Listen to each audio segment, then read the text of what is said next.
Totoo ba na may good debt? Para sa akin, oo. Pero baka magkaiba tayo ng interpretation dito. I'm a mom of rare breadwinner building a 60 million peso portfolio. And for me, debt doesn't automatically become good just because you use it for a good purpose. In essence, parang incomplete lagi yung definition ng mga tao dito. For us, hindi namin tinitignan ng utang sa kung ano yung binili namin gamit yung perang inutang namin. Instead, tinitignan namin ito based sa isang simpleng tanong. May guaranteed exit plan ka ba bago ka pumirma sa kontrata? So pumunta tayo dun sa definition ng good and bad debt. Bibigyan kita ng halimbawa ng bad debt. Nung bata ako, nagkaroon kami ng malaking problema sa utang. Yung tatay ko kasi, sugarol siya. So, hindi maalis sa isip ko yung pakiramdam na kapag kinukuha yung TV namin at mas matagal siyang tatagal dun sa sanglaan versus dun sa bahay namin. Kasi yun yung pinakamabilis na item dun sa bahay namin na pwede namin ipangbayad dun sa kung sino man yung naniningil sa tatay ko. Dun ba lang, tumatak na sa isip ko na ang utang na walang malinaw na planong pangbayad, hindi lang siya usaping pera. Isa rin itong mabigat na mental pressure sa mga tao na involve or dun sa tao sa bahay nyo. Yan. So dun sa example ko na yun, alam natin na bad debt yun. Ngayon, itry natin i-define yung good debt. So kung susundin natin yung mga nakikita natin na interpretation ng good debt versus bad debt, dinivide ito based on purpose. So for example, number 1, good debt yung housing loan. Yan. So bibigyan ko ulit kayo ng situation. A couple of years ago, nagkaroon kami ng interest sa isang bahay through an agent na na-meet namin sa mall. Yan. Maganda yung property. Solid talaga siya. It's our ideal property. Malapit pa siya sa bahay namin kasi ayaw mag-move ng mom ko away from Bulacan. Nung in-avail namin yung property, lot lang siya. So that's around 2 million pesos and kaya naming bayaran yung equity kasi dalawa kami ng asawa ko na nagtatrabaho at the time. So we did the math. And nagkaroon din kami ng assurance from the agent himself na ma-approve naman kami ng housing loan. Yan. So, binayaran namin yung property over the next 2 years. Ngayon, for some reason, upsell kami into getting the house and lot instead. So, from 2 million, naging 5 million yung worth ng property, which is the same as the house that we have right now. So, iisipin natin na parang, possible siya.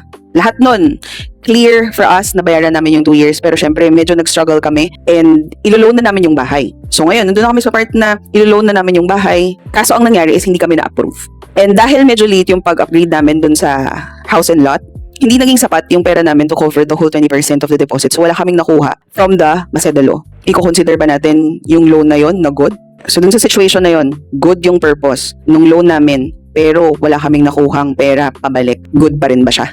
Ngayon, fast forward and compare it to the present time. The house that we built right now is also worth 5 million pesos. The same village that we've lived ever since. Now, we bought the lot. Binayaran namin siya during the pandemic kasi dalawa pa rin kaming nagtatrabaho and we decided to live with just 1 salary. So, yan. So, kahit dalawa kami nagtatrabaho, hindi namin ginagastos yung isang salary. Lahat napunta yun sa pagbabayad ng lote. Natapos namin bayaran yung lote within 1 year. Na-transfer sa amin ng full. Nabayaran namin lahat ng responsibilities in cash. So, ngayon, nag-prepare din kami ng money for the construction. And bago namin pinatayo yung bahay, nag-prepare muna kami ng pera base doon sa pinropose namin. So, at the time, umabot siya ng halos 3 million pesos. So, hiwalay yung cost ng lote doon sa bahay. Na-prepare namin yung pera. Nakita namin yung timeline ng construction. Alam namin na yung last payment is i-require lang kami na ibigay yun kapag ita-turn over na yung bahay. So parang sa huli niya, ang naging kulang na lang namin dun sa bahay for the turnover is 500,000. January kasi that year, nakalagay pa sa treasury bills yung pera namin, yung last 500,000 na inaalat namin dun sa bahay. And ang expected namin na maturity nun is around September. Yung ina-expect namin na timeline ng completion ng bahay is around December. So, ibig sabihin, merong time in between para makuha muna namin yung pera at mabayaran namin ng buo yung construction company. However, nirequire nila kami na bayaran yon around August. Nag-place na rin naman kami ng possible housing loan under the bank. Nakapagpa-survey na rin naman kami and everything na bayaran namin. Ready na yung loan to avail anytime. Nag-start yun ng 1 million pero baba na namin siya into 500,000 kasi hindi na nga namin kailangan dapat yung loan. Ready na yung pera. Pero dahil nga mas maaga yung timeline, in-avail pa rin namin siya. So ngayon, lumabas yung pera sa treasury bills. Ano ang nangyari? Nilagay na lang namin yun doon sa bank para yun na lang yung kukunin ng bangko para doon sa housing loan namin. Ibig sabihin, wala kaming iisipin kailangang bayaran buwan-buwan kasi nandun yung pera, kukunin lang siya ng bangko. So in between those stories, nakita nyo na yung isa, bad debt siya, wala kaming nakuhang pera pabalik, hindi kami handa, wala kaming plano kung paano namin babayaran yung property. Nasayang yung pera namin. Yung pangalawa, ready kami dun sa lahat ng pagbabayad. Kailangan lang namin ng bridge para magtugma yung timeline na meron kami. So ngayon, yung challenge ko is, parehas sila ng purpose, pero magkaiba sila ng outcome.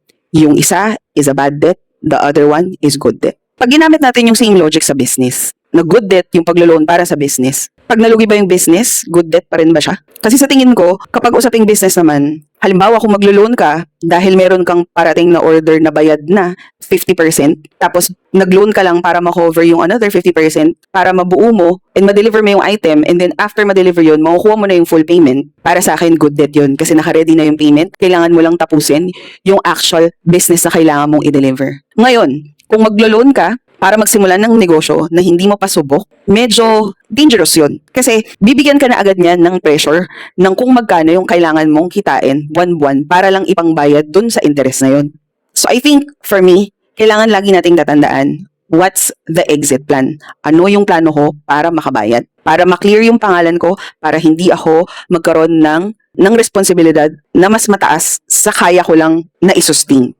Of course, at the end of the day, hindi nito kino-cover yung mga situations na life-threatening. Syempre, dun sa mga sitwasyon na yun, kailangan nating unahin yung kapakanan ng mahal sa buhay natin. Pero, kung yung pagdedesisyonan natin is pwede namang paghandaan, ito yung sanang gawin nating golden rule.